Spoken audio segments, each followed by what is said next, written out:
So we have arrived. He's getting the pictures because why not? But yeah, we're here. And my God, I've just seen the car park.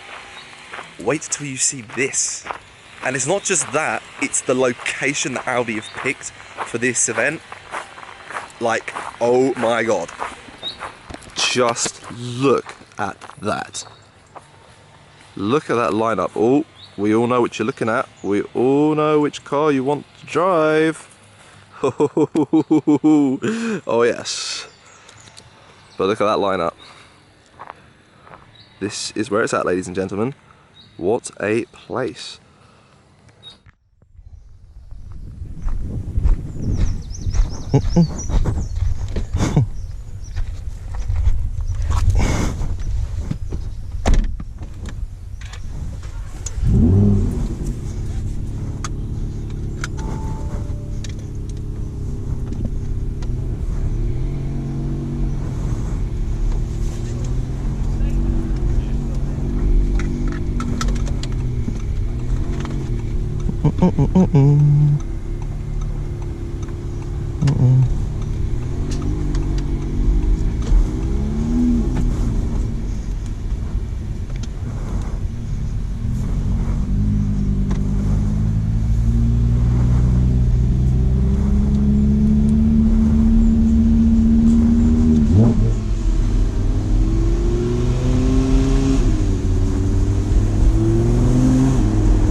So here we are in the R8. What a way to start the morning.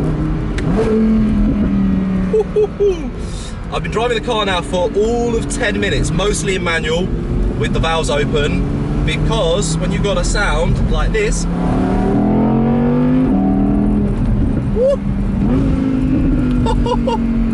how could you not? How could you not? Oh my Lord, this car is just perfection on wheels. Every time I drive an R8, every single time, it is just perfection. I literally have no other word to this car. As a supercar, it is the best all-round supercar that money buys. For £100,000, £110,000, which is how much one of these costs, certainly in the second-hand market, you cannot get a better car. It is impossible. It is just wonderful. The V10, the steering, the gearbox. I need one in my garage, and I will have one. But yeah, what else is there to say? It's a sunny day in the Cotswolds and I'm driving an R8 V10 Plus Spyder. So that wraps up the R8 conclusion. So one thing that has happened is my camera's completely dead. Great. And the thing is, my charging cable is not working for it. So it's a good old trusty iPhone and the dodgy angles, but just been out in the R8. Very hard to comprehend in half an hour drive when I had to get photos, film with the GoPro, because obviously I've got the GoPro mount as well. It's really hard to put words together in such a short period of time, but my God. I mean, the R8 is one of my favorite cars of all time. And if you have £100,000, you should buy one immediately. So this morning there was too much excitement. I forgot to film even the initial process of getting in the R8. But now we are switching to this TTRS. There was the R8. We went out in that first, but this is what we're switching to now. So yeah, it's time to get the GoPro on and get in this bad boy.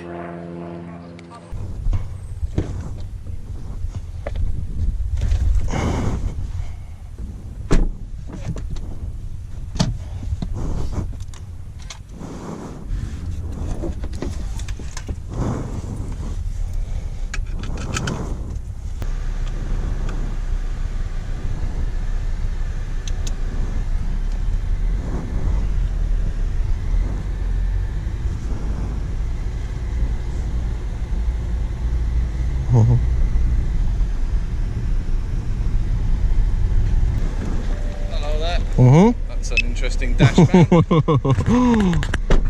For the people that can't see, yes, I look like a Wally. Cool. See you in a bit.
TTRS. This was one of the cars throughout the last, I'd say at least 4 to 5 years, I've been most intrigued about driving, because everybody views it as like a kind of miniature R8.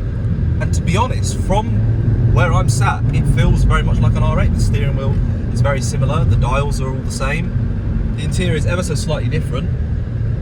But the one thing I notice immediate difference with the TTRS is the handling. Because it's a shorter wheelbase than the R8, you can feel in the corners it's just that little bit more nimble, which is very good, because it means you can go through a corner, a very tight corner, at ridiculous speeds, which is good for handling. So that's the most immediate difference. And then you have the engine.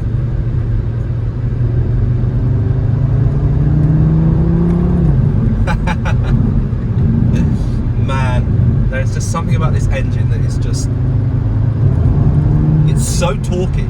Like it's got a lot of power, but at the same time, it's balanced out with the torque. You can just feel the torque. Oh, it makes a good sound too. Yeah, you know what? Especially with the price point as well, Audi TTRSs in the second-hand market are like around about 50, 55,000. Sometimes you can pick them up for early 40s. And for the car, for the money, there isn't a lot else that touches it, especially if you want to take it through country roads. It is phenomenal with handling.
RS4.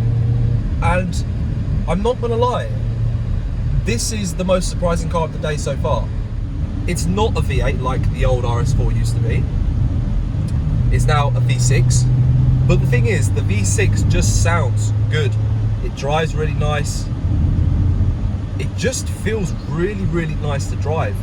And I forget that the A4, which I drove one many, many years ago, it was only a 17 plate A4 2 litre. But I remember driving that car thinking, my God, what a good ride in terms of comfort. And it's the same with this car. Even though it's an RS car, the ride is just sublime. It's literally like driving on the smoothest possible tarmac, no matter where you are. And I know that because all the other cars I've driven have been fairly bumpy along here. But this, nice and smooth. And the gearbox is fantastic. It's very comfortable in here. It's a great car. Completely caught me off guard. And it's got sufficient power to have fun with.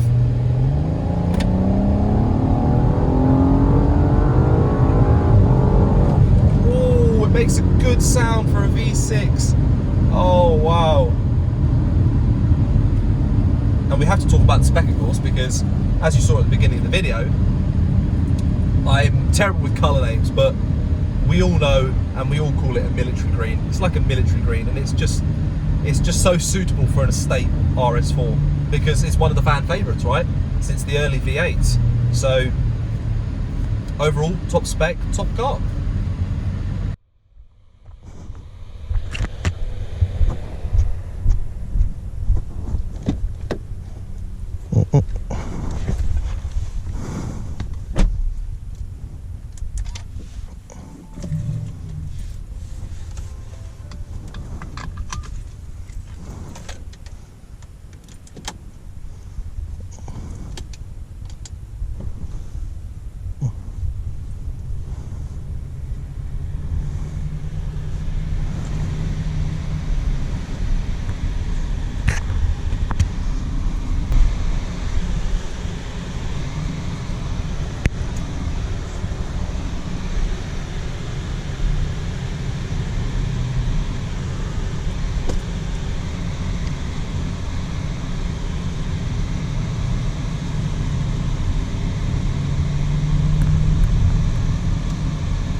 So here we are in the RS6, and it's really hard to say, but after I just driven the RS4, which is also an estate car, it is bar none the most impressive car of the day. I've driven an R8 before, and you know what to expect. It's a supercar, but this is an estate car with this much power, with this good of handling. It almost feels like it doesn't make sense when you're driving the car. And the power, I was not expecting it. It is a twin turbo V8, so people might say, well, what were you expecting? But it's the way it pulls and how much torque it has. It is phenomenal. This might just be one of my new favorite cars. And the thing is, the weight helps the car, in my opinion. It feels good, it feels planted, it feels not too big. I was expecting it to drive a bit like a boat, but it drives very similar to the other Audi models that are far smaller. So it almost confuses your mind a little bit as to how it handles this well for a car this big. And then of course, if we put it over into dynamic, manual, then you get the sound. Oh man, come on.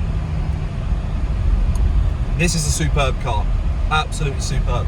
And although it's the same money as an R8, it's two different purposes completely. I'm left a bit speechless with this car. There's not many cars that leave me speechless, but this is one of them. This is one of my new favourite cars, which I didn't expect to say today. RS6, 10 out of 10. So, we've finally taken the time to just take a breather. We've all had lunch at this wonderful place, and now it's time to just talk a little bit how the event works, because this morning, with all the excitement and all the cars, I kind of missed that part. So I'm going to go over it and then just, I guess, do an outro as well at the same time. So in the morning we came here, and for the Audi staff, they were the only people that got to stay here. They served us breakfast and drinks, which was really nice of them. Great hospitality. So we could have some food and drinks before the cars. And then around about 8:30, we were all free to just pick whatever car we wanted to. The RS models had half an hour time slot, and the S models, or the e-tron, had 45 minutes in those, but we didn't really get the chance to drive those, so we stuck to the RS models. So I drove the RS4, RS6, R8 V10 Plus, and TTRS. Of all the cars, the most impressive was definitely the RS6, just because I wasn't expecting a car that big and heavy to be that agile and that fast and powerful. So overall, it's been a fantastic day. So once we all had to go in the cars, we've then gone over to that lovely area. If you just turn the camera just over there, the seating area over there, for some lunch. And then that's it, that's the day finished. So morning, breakfast, meet everybody, say hello, then drive out in the cars, do your filming, pictures, etc. Have some lunch, and end the day. So big thank you to Audi UK and Audi Press for inviting me along. It's been a fantastic day, great hospitality. I hope you guys have enjoyed the video and you know a little bit more about these press days. It's not complicated, it's not hard to understand what goes on here. And yeah, I've met a lot of great people today that I didn't know before. Just a fantastic day. So guys, take care, have a great day.